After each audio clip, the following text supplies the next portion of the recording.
오늘은 갈라디아서 5장 13절에 15절의 말씀으로 율법과 자유 네 번째라는 제목으로 하나님의 말씀을 나누고자 합니다. 본 말씀, 형제들아 너희가 자유를 위하여 부르심을 입었으나 그러나 그 자유로 육체의 기회를 삼지 말고 오직 사랑으로 서로 종노를 하라.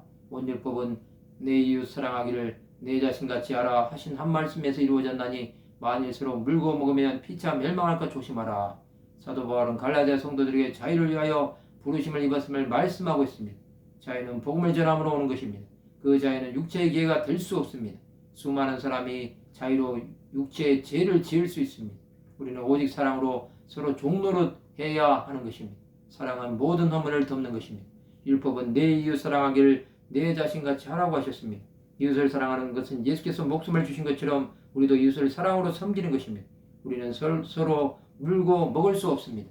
이것은 멸망으로 가는 것입니다. 예수께서는 하나님 나라를 위해 살라고 하셨습니다. 그 나라는 그리스도께서 제자들의 발을 씻으신 것처럼 종이 되어 낮아지는 것입니다. 하나님께 가까이 나가는 사람은 그리스도의 몸을 세우는 것입니다. 그것은 보이는 것을 따라 나가는 것이 아니라 보이지 않는 것을 믿음으로 나가는 것입니다.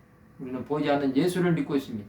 예수를 사랑하는 자는 이웃을 사랑할 수 있습니다. 그 이웃은 하나님의 마음으로 바라보아야 하는 것입니다. 우리는 예수 안에 있는 공동체가 되어야 합니다. 그것은 선한 영향력을 미치는 것이 되는 것입니다. 하나님의 말씀에서 이웃은 구원받아야 할 영혼들을 말합니다.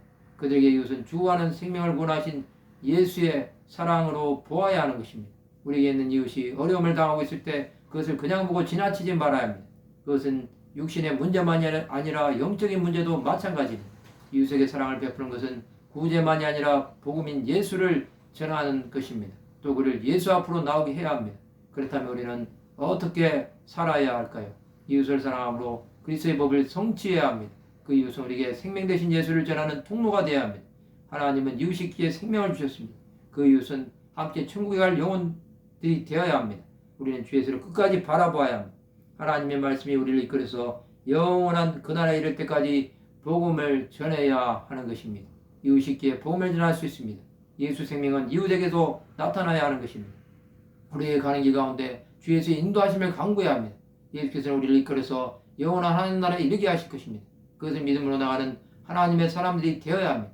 우리 사명이 다하는 날이 온다고 해도 그날까지 이웃에게 복음을 전하는 것을 멈추지 말아야 합니다. 말씀을 마치고자 합니다. 이웃에게 하나님 나라를 전하는 것을 끝까지 감당하는 하나님의 백성들이 되시기를 주님의 이름으로 축원합니다.